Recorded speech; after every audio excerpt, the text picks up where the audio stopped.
exoplanet blah. Blah, blah, blah, blah, blah, blah, blah, blah, blah.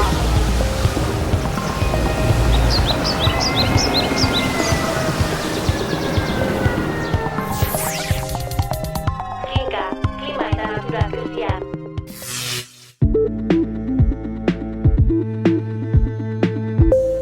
Albisteak.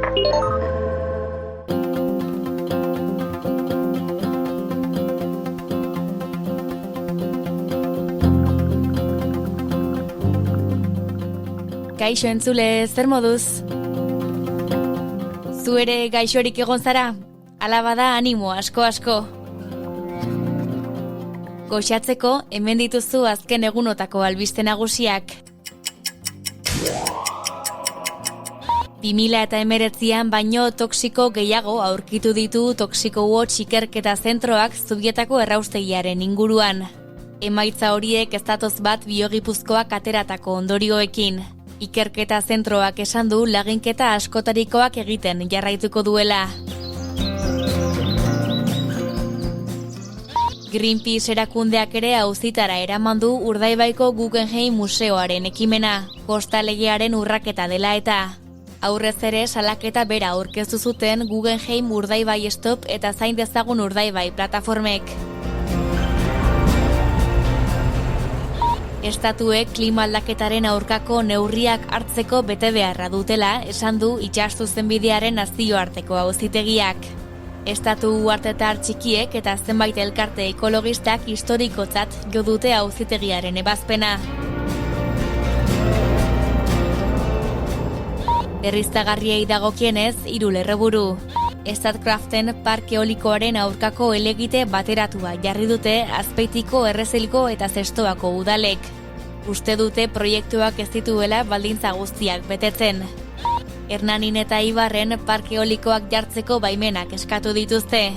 Handienetakoak dira orain arte Gipuzkoan baimena eskatutakoen artean. Eta azkena, Ramiro Gonzalezek zalantzan jarri du Solariak Araban egin nahi dituen 3 parke fotovoltaikoren egokitasuna. Bizi elkarteak 4. klima egonaldia antolatu du irailaren 12tik 15erako, Mugerren. Kanpaldiaren helburua da klima larrialdiari, etxebizitzari eta etorkizun jasangarri baterako alternatibei buruz gogoeta egitea. Horiek goiburu nagusiak eta jarraian ohiko edukiak. Gaurkoan eragile berri batez. Gaur Kinka podcastean, borroka kultural baten giharra, klima larrialdiaren eta gehiegikeriaren aurka.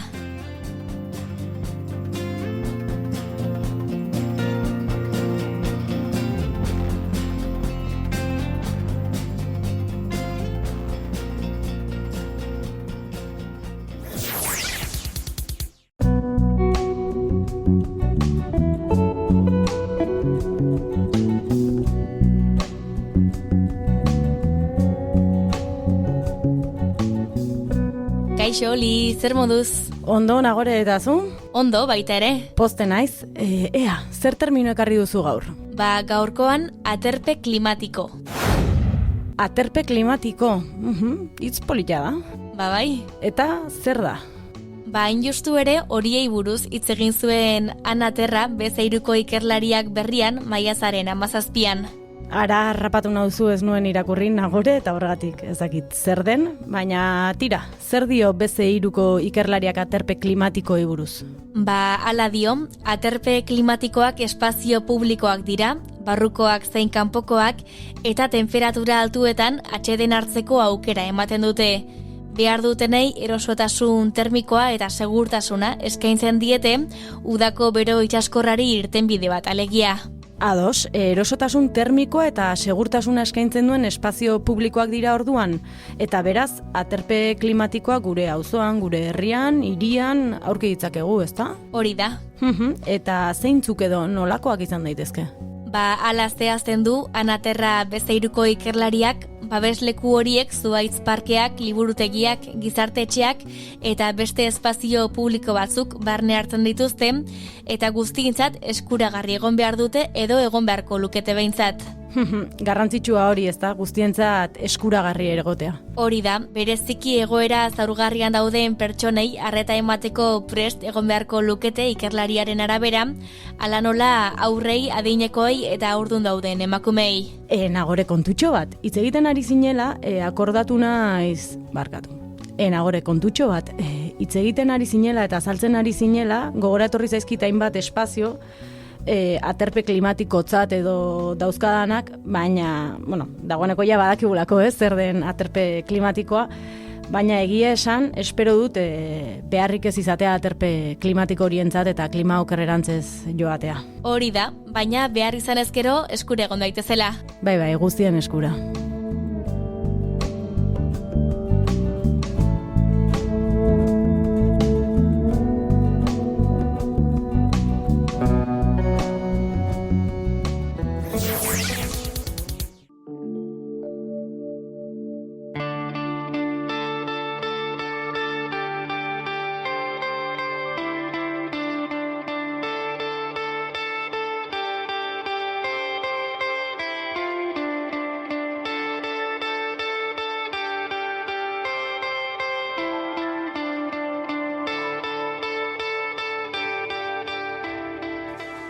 Euskal ekologismoan jauzi kuantitatibo eta kualitatibo bat emateko asmoz jaio da jauzi ekosoziala. Trantsizio ekosozial justu bat xede duen eragile transbertsala. Duela 2 urte pasatxo, saio honen beraren lehen atalean bildu genuen jauzi ekosozialaren azitoki izan zena. Portugaleten Bizkaian egin ziren ekotopaketa jardunaldien inguruan egin baikenuen kinkaren lehen atala. Ordutik pausari gabe lanean aritu dira ekintzaileak. Su basuan mugimenduak hartuko zuen forma gorpuzkera xehatzen eta zehazten. Azkenean eta bereziki 7 hilabetez horretan buru belarri aritu ondoren, maiatzaren 4an aurkeztu zuten jauzi ekosoziala. Eragile berri bat Euskal Herriko mugimendu ekologistan. Bertako kide eta bozera maile da Nerea Zuluaga. Odei Rodriguezekin batera egin zuen hilaren 4an eragilearen aurkezpena. Eta Kinka podcastean ere alaxe egin du. Jauzi ekosoziala zehazki zer bihurtu den azaldu. Eragile berri bat da, orain hasi gara ibiltzen, guztiz irekia eta nahi du, gizarteko sektore guztietara heldu. Gure helburua delako, krisi ekologiko, sozial, ekonomiko, honeri aurre egiteko bestelako paradigma bat sortu, ez? Azkenean gure helburua da edo gure zede nagusia da, gaur eguneko ikus molde hori askunde ekonomiko etengabearena eta fosiletan oinarrituriko askunde horrena apurtzea eta zelako bizimodu batzuk ere badaudela erakustea. Baina barrutik, osaera eta antolamendu aldetik, zein da argazkia? Argazkia da nahiko gaztea, gara, 30, 40 urte ingurukoa, baina badaude ere bai, ekologismotik datozen, betiko militanteak ez, 80 hamarkadan egon zirenak, borroka ekologistan, eta apur bat hori baina nahiko genuke gazteagoa izate oraindik ere ez, eta adin aldetik, adin guztiak zeharkatuko dituen mugimendu bat izan. Eta lurraldei dagokionez, Portugaleten egon ziren ekotopaketak, eta badirudi indarra ere hartu duela Bizkaia aldean jauzi ekosozialak, gaude Bizkaiko baiara ezberdinetako, eta jendea, Bilbo aldekoak, Uribe kostakoak, Arratea inguruan ere bai, eta gero Gipuzko aldean badaude Donostikoak, Debagoienako ingurukoak, Arrasate eta bar, bestalderen Nafarrak ere badaude, Bastan ingurukoak, Iruña, eta momentuz hortik hasiko gara, baina helburua badala baiara ia guztietara heltzea. Esan bezala, 7 hilabetez aritu dira lanean mugimenduaren ondik norakoak definitzen. 7 hilabete sutsu izan dira, eta nola joan diren kontatu du. Bueno, lan handikoa, ez? Egin ditugu 6 bilera orokor, antolatu izan gara Baiaraka lehenengo probintziaka, eta gero daukagu bilera orokorra dena gure basoa edo, eta bertan biltzen gara ja Gipuzkoarrok, Bizkaitarrak eta danok, ez? Bilera horietan ja erabakitzeke nuen, zein izango ziren gure helburuak, zein gure lan arloak, eta apurua joan gara gure naia, gure helburuak eta identifikatzen, eta zegoen nolan adostasun orokortu sendo bat, eta ikusi dugu zenok norabide antzekoan edo berdinean gindoa zela, eta batu gaitu apur bat hausnarketa prozesu horrek, eta emaitza bezala gaur egun eragile hori daukagu. Izan ere, urteak dira mugimendu ekologista batuko zuen motor baten edo tokian tokiko taldeak bilduko zituen aterki baten beharra sumaten zutela. Horrexek eraman zituen 2022ko urrian ekotopaketa jardunaldiak antolatzera. Polarizatuta zegoen mugimendu bat artikulatzeko beharrak. Hala ere, bozeramaileak nabarmendu du tokian tokiko talde horiek guztiak beharrezkoak eta oinarrizkoak direla oraindik ere, eta jauzi ekosoziala horien osagarri dela, ez ordezko. Eragile bezala hartu dugune erabakia da, lurralde guztietara helduko den mugimendu bat, ez? Eta norabide alderantzizkoa da. Igual lurraldetatik gero sortzen bazen hausnarketa orokor bat, ez? Kasu realitatik oraingoan nahi dugu, marko orokor bat, Euskal Herrian borroka ekologista erdigunera ekarriko duen marko orokor bat herri guztietara eraman, ez? Ikusten genuen ekologismoa ez zegoela mugimendu sozialen erdigunean edo ez dela hain zentrala. Eta hori da jauziko sozialaren zedea, ez? Apur bat osatu egiten duela, borroka lokal horien ekologismoaren borroka.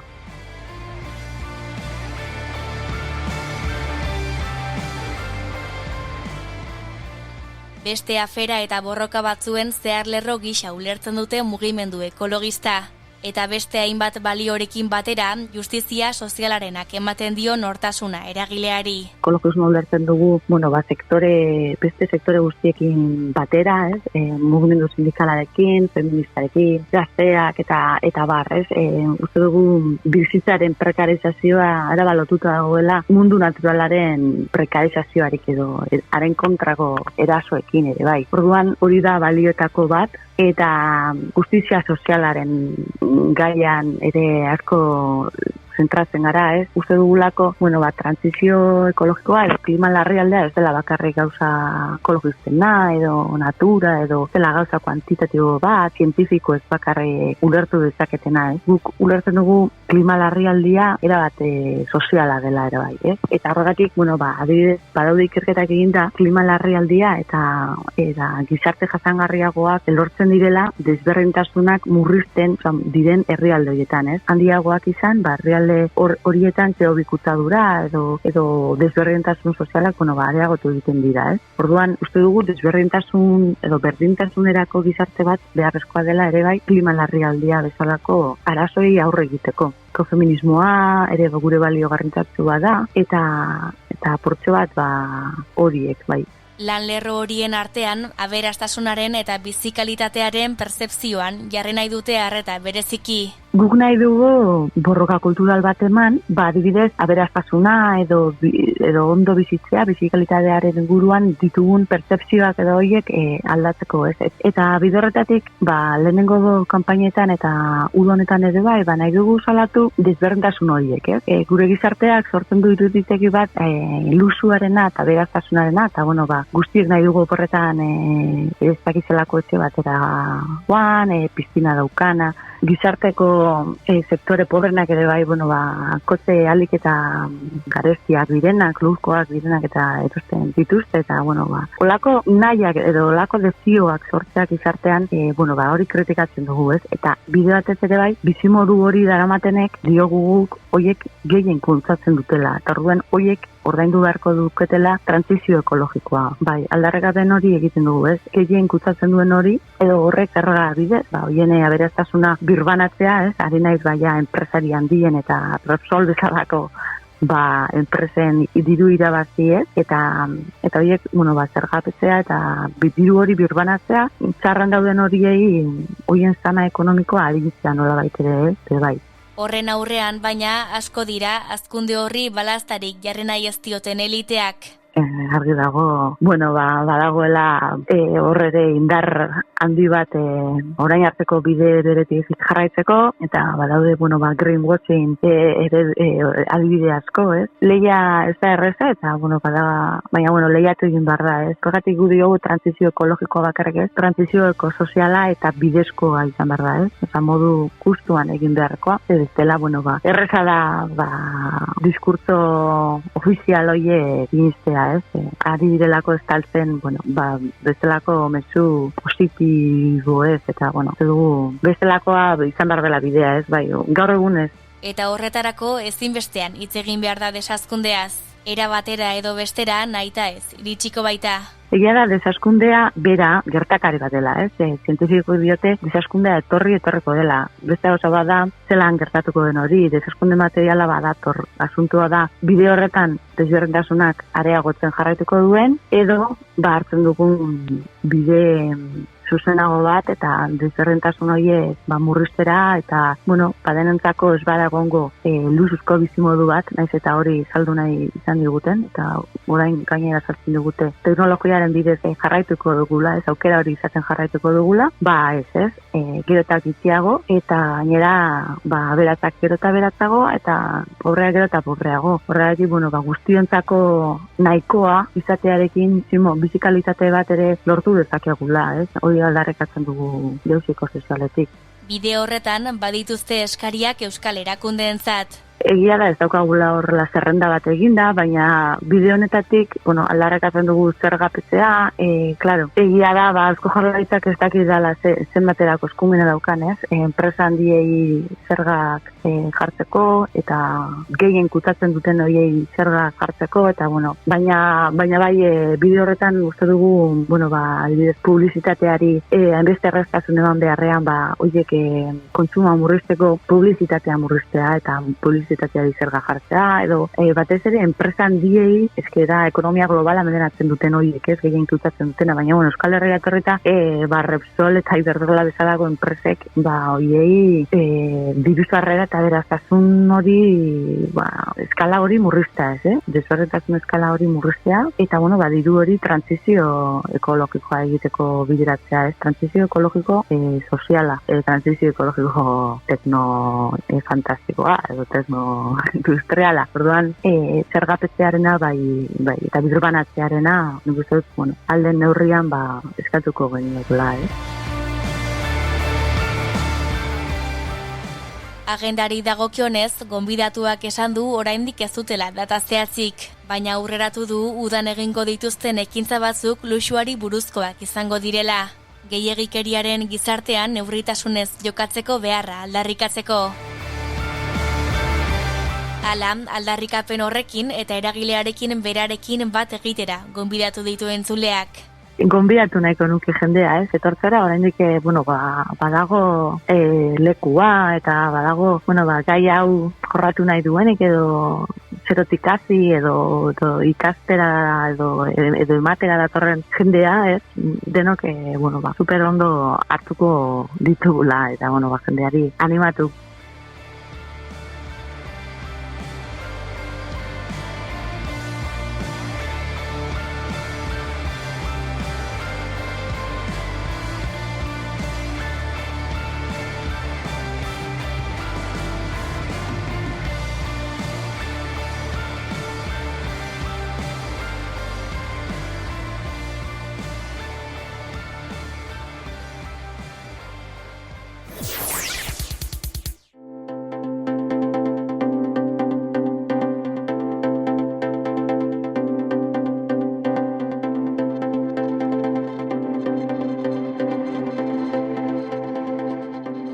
Oli, hemen gaude berriro ere. Bai, ez naiz oso urrutira joan, ez? Eta gainera lagun bat ekarri duzu. Bai, Imanol Landa Medranorekin etorri naiz. Kaixo, Imanol. Kaixo. Ze gai ekarri duzu gaurkoan? Uztailetik indarrendan Europako baterin araubide berria zitzita etorri naiz. Araubide berria dugu orduan, nik ez dakit lengoak ere zertzioen, ai ama. Bai, araubide berria daukeu. pauso garrantzitsuan, ere ustez, errepidek litiozko bateria duen autoz betetzen nahi gehala ikusita. Ui, eta zer aldaketa espero dira araubide berriarekin? Epe oso laburrea egungo baterin birziklapenakin lotuta daude. Hemendik aurrea, egungo baterien birziklapen tasa handitzea derrigortuko du. Eta 2025etik aurrea, bateria berrin fabrikazioan eraindako CO2 aztarna txikigoa izan beharko da. Baina asuntoa serio jarrikoa 2027tik aurrea. Ai, Manol, kontu asko aipatu dituzue, baina azkena 2027. 2027tik aurrera jarriko direla serioago kontuak edo. Urruti xamar ez da? Ordurako ez da aldaketarik espero? Bueno, urruti dago, baino uste baino gertugo. Progresiboki bateriak geoz eta birziklagarrigok izan beharko die, eta 2027tik aurrea baterien kobaltoa, nikela eta berunan 180 birziklatu beharko die, eta lition 50 gutxinez. Eta bada beste mugarririk edo helbururik? Bai, urrungo mugarrie 2031 izangoa. Orduako are gehiago birziklatu beharko da kobaltoa, nikela, beruna eta kobrea 185 eta litioa 180. Orduan, Imanol, errepasatzeko, 2027ko kobaltoa, nikela eta beruna 180 birziklatu beharko da, eta 2031ko 185. Litioari dagokionez 2027ko 150 eta 2031ko 180, bai? Bai, hoxe da. Eta bateria zarrak birziklatzeaz gain, urte honetatik aurrea, 2031 hortatik aurrea, bateria berrik gutxineko material birziklatu baliok izan beharko dituzte. Zer? Bateria berrik material birziklatu keuki beharko dituela behaien baitan. Alegia, material birziklatua izan beharko dutela bateriek eta hor gutxieneko kopuru bat edo jarriko dutela, ez? Bai, hoi da, eta gutxineko balio hauek urrun urtetan haundigok izan beharko, progresiboki. Ados, eta erabiltzaile naizen aldetik nola informatu naiteke horren inguruan, nola jakin dezaket bateria bakoitzak zein balio duen? Nahiko interesgarria da, hemendik aurrea baterik QR kode bat izango baitue eta telefonoa erabilita eskaneatuz geho ezaugarri teknikoz gain, ingurumenari lotutako ezaugarrik jakin ahal izango ditu. Adibidez, CO2 aztarna, birziklatutako material edukia edo baterian osagaiak. Erabiltzaile bezala jasangarrigok dien bateriak aukeratu ahal izango ditu nahi izan ezkeo. Eta informazio hori, Manol, bateria guztiek izango dute? Ez, soilik 2 kilobatio ordutik gorako energia daukean bateriak izango gue derrigortasun hau. Oso ondo, eskerrik asko azalpen guzti hauengatik, Imanol. Hori da, eskerrik asko. Agur!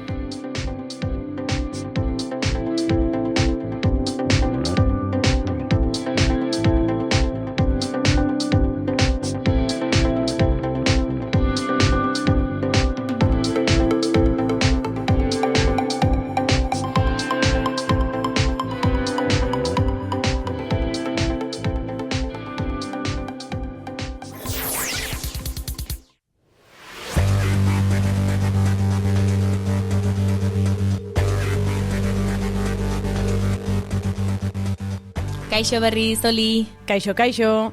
Albiste positiboen gozezen atorna gore. Horretarako beti gara goze. Bai, egia esan bai. Zein ekarri duzu gaurkoan? Arrantzari buruzko berri on bat ekarri dut. Ongi da. Eta zer dio albisteak? Greziako gobernuak hartu duen erabaki bati buruzkoa da. Grezia, itsaseremu babestuetan arraste arrantza debekatuko duen Europako lehen herrialdean bihurtuko baita. Arraste arrantza debekatuko du itsaseremu babestuetan orduan. Ekintzaile askok salatzen duten arrantza mota da hori, ez? Bai, hala da, bai. Izan ere oso teknika oldarkorra da eta ekosistema eta habitat asko eta asko suntsitzen ditu. Eta noiz jarriko da indarrean edo zer bide egingo du erabakiak? Printzipioz, ezer okertzen ezpada 2026an jarriko da indarrean. 2 urte barru orduan. Hori da, erabakiaren sustatzaileen hitzetan, itsaseremu babestuetan arraste arrantza debekatzeak banabarmen handituko du espezie zarugarri askoren babesa, hala nola Poseidonia eta koralak, bai eta ekosistema bentoniko eta habitat kaltebera askorena ere. Kasu honetan ere zaurgarriak izango dira orduan onura edo biziko dutenak, orain arte hain justu beraiek zapaltzen direlako, ezta? Ze ondo orduan berri oso ona. amaitzen ari gara, Oli. Bai, amaitzen ari gara bai, baina lehenengo errepaso txiki bat, ezta? Aztu gabe. Aterpe klimatikoak zer diren ikasi dugu hiztegian, erreportajean Nerea Zuluaga jauzi ekosoziala eragileko kidearekin hitz egin dugu eta eragilearen beraren berriei eman digu.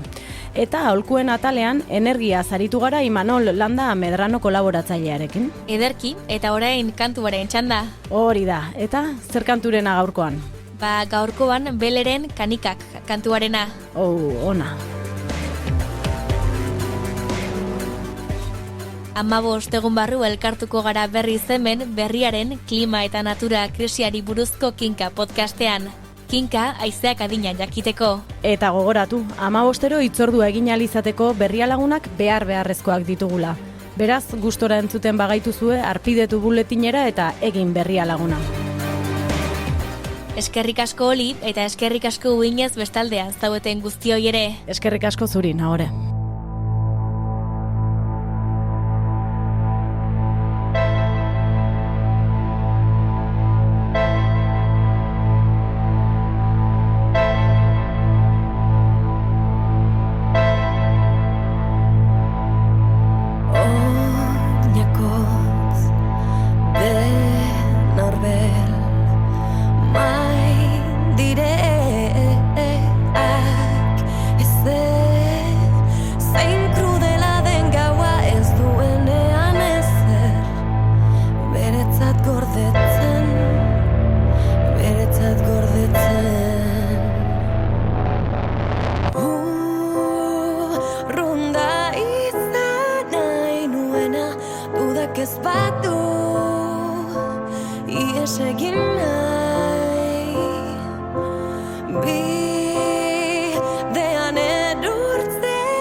Itxaropena iraungiko zaizu, behar baino gehiago ikasten baduzu. Zein krudela den begiak zabaltzea argia, itxutzen bazaitu, itxutzen bazaitu.